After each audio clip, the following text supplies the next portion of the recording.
You guys are gonna kill that baby. That baby's perfectly healthy. If you wait till the end, I'll give you all the videos.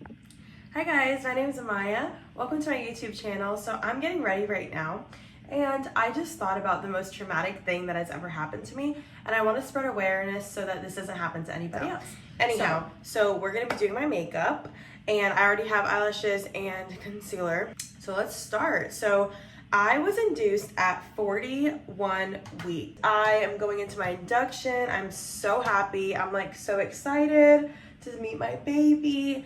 I get there, everything's going good. They put these balls into me. They're like balls that are supposed to make you dilate to 4 centimeters. So she's like, you can have these balls in for, there's probably a better name than balls, but that's how I remember them. You can have them in for up till 4 hours. We'll come check in an hour and see if you're dilated. The hour goes by and she comes in and she's like, you're at a 4, like let's get your Pitocin and all that stuff. So she starts me on Pitocin, and one thing she did say was that I'm Hispanic, so I'm gonna have this baby really fast. Like I'm not gonna have a long labor. So I'm like, okay, cool. Cause I wanna meet her. Like I don't wanna be in here for 2 days. So like, that's fine. So I hope you guys don't mind that I'm gonna be looking over here. So anyhow, we'll just do this like we're on FaceTime. So she puts the Pitocin in and she's like, are you in pain? I'm like, no, not at all. I feel really good. And she's like, okay. And she does something and then she walks out. She's like, let me know when your pain comes. I'm like, okay. And so I could see the cramps on the screen, and then I start to like really feel them. So I'm like, yeah, I'm in pain. Can you please, like, let's start the epidural. So we start the epidural. That goes good. I was really, really nervous about that part, and everything goes good with the epidural. So this is where it gets dramatic, and I'm doing my makeup so that I don't cry because my daughter is 14 months old, and I still can't. Sometimes I can't tell the story without crying. So she comes back in and she tells me that she has to put on a different monitor, heart monitor, because the other one isn't reading my baby properly. She puts the belt on and she tells me like, move to your side, like so we can get a good reading. So I move to the side. I'm not thinking anything of it. Then she walks out, and that was like the end of that. And I'm like, okay, good. Like it was just like the monitor that we were using was bad. So in like 15 minutes she comes back and she's like, I'm gonna have you move again to your other side. The baby's not reading right. So I'm like, okay. I move to the side. This time it was just her and another nurse. They get the reading right. They walk out. Everything's good. Like she leaves, and then like 15 minutes later, 4 or 5 nurses come in the room and they're like, let's get you on all 4s, mom. We're not picking up the baby's heart rate right now. Her heart rate's going down, something like that. I'm starting to feel something's wrong. Like, I'm like, this is not normal. So I start to pray. I'm praying. Everyone kind of goes mute in the room because I'm in my like zone. I can't even hear them. And they finally get the baby's heart rate up. And I'm thinking that's going to be the end of it. Keep in mind, my boyfriend, my baby's dad, he's like so nervous. He's like asking so many questions, and like, I'm like, I'm like shaking at this point because I'm very nervous that something doesn't seem to be going right. Like, why does my baby's heart rate keep going down? And she's got to make it like out of my stomach. So like, how is that going to work? So I'm like getting kind of nervous, and he's asking all the right questions. So my grandma came to my labor with me. Thank the Lord. My mama, she is an angel. I love her. And if you watch more of my videos, you guys will eventually see her because she's my whole world. Anyhow, my grandma's at my labor, and she was in the bathroom for this. So she doesn't see that happen. She's still in the bathroom. So all the nurses leave and everything's fine. We're all good. They rush in. This is where, okay. So they rush in, and I hear the monitor go down, beep, beep, beep. And I'm looking at the numbers going from like 160s, I believe she was at, to like 120s, to 80s, to 50s, and they're just plummeting.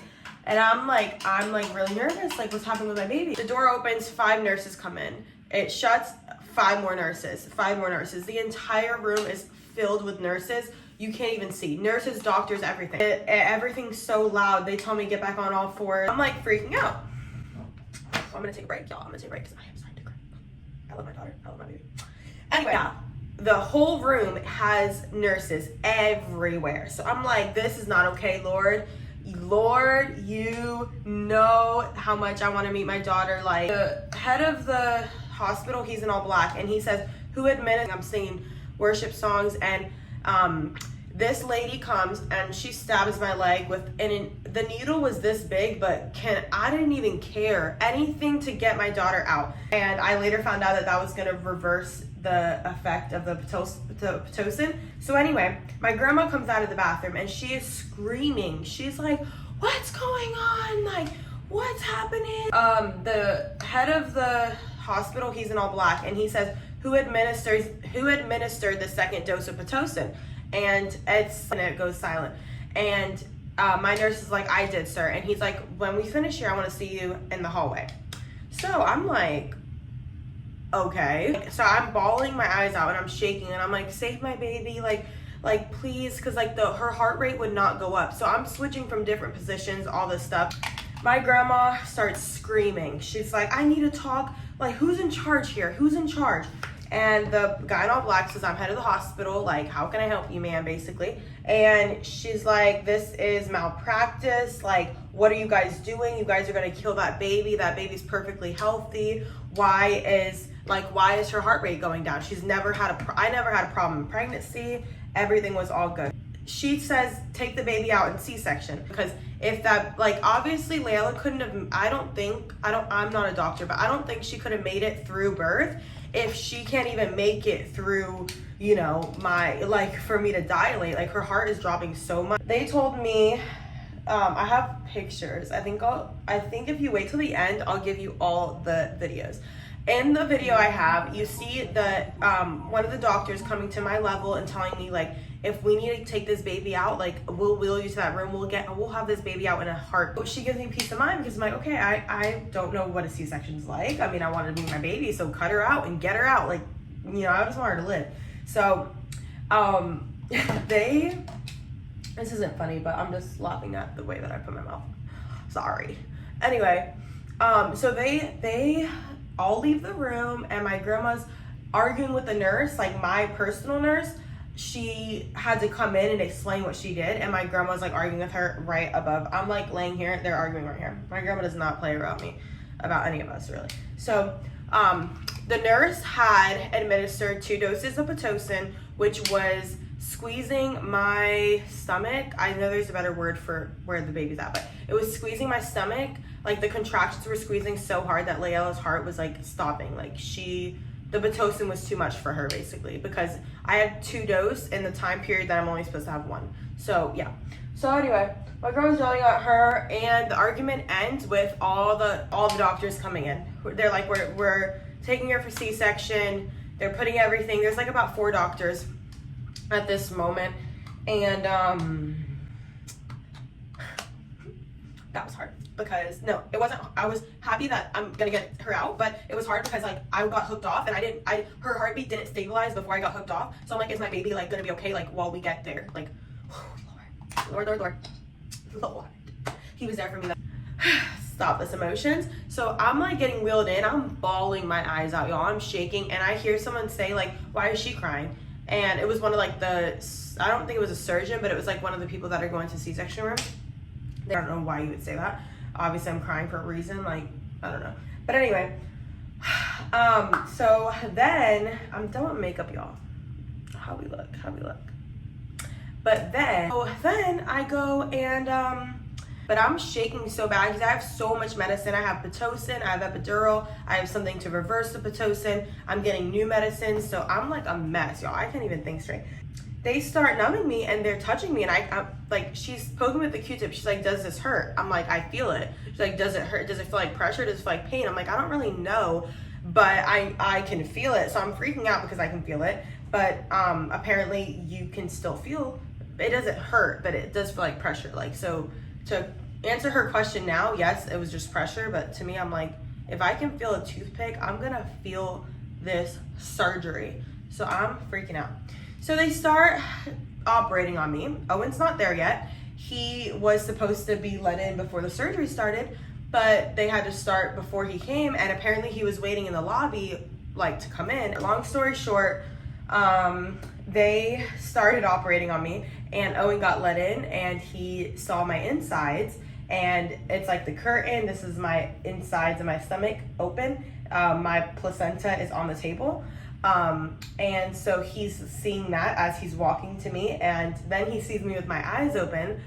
Obviously I'm excited to see him, so I'm like, and he hit that chair, went white, like he almost passed out. He's like, he was expecting me to be like, you know, under like completely, like, you know, and he thought my organ was on the table, so it was a whole mess for him. So he was going through it mentally, and he's like supporting me the best he can. His mouth smelled like throw up, baby. I'm sorry to put that out there, but like he had been throwing up like out of nerves, like it was a whole mess. But anyway, my little gorgeous little girl was born, and when she got pulled out, it was the best feeling ever, because I knew she was like coming to safety, you know, and to me. And when she cried, we looked at each other and we started bawling our eyes out. One of the most beautiful moments we've had together, because our baby was alive and she was okay. She was crying, everything was good. And after that, I started throwing up black tar, or I don't even know if it was tar, but I was throwing up black stuff. And y'all know like that thing in the dentist that like sucks, like you like, and it gets all the water? That's what I was like, sucking my own throw up. Ugh, that's like disgusting. But anyway, birth is interesting and it'll try you. And sometimes doctors do things that are not right. And if I can stop one person from going through this with their C-section or induction and just labor in general, make sure you know what they're doing every time that they come and they're doing stuff. Make sure that, you know, they're telling you what they're doing, because I don't remember her saying we're gonna administer a second dose of this. Like, I don't remember that. Obviously I can't consent. I mean, if I did consent, which I did not, but if I would have, I'm not a medical professional that knows the effects of that. So labor is just scary, but you know, do your research and bring someone along like Mama who will advocate for you. Owen tried his best and he did awesome, but we have only been through one labor in our life and it was this one. So yeah. Anyways, love you guys. Please subscribe to my channel if you want to see more of me.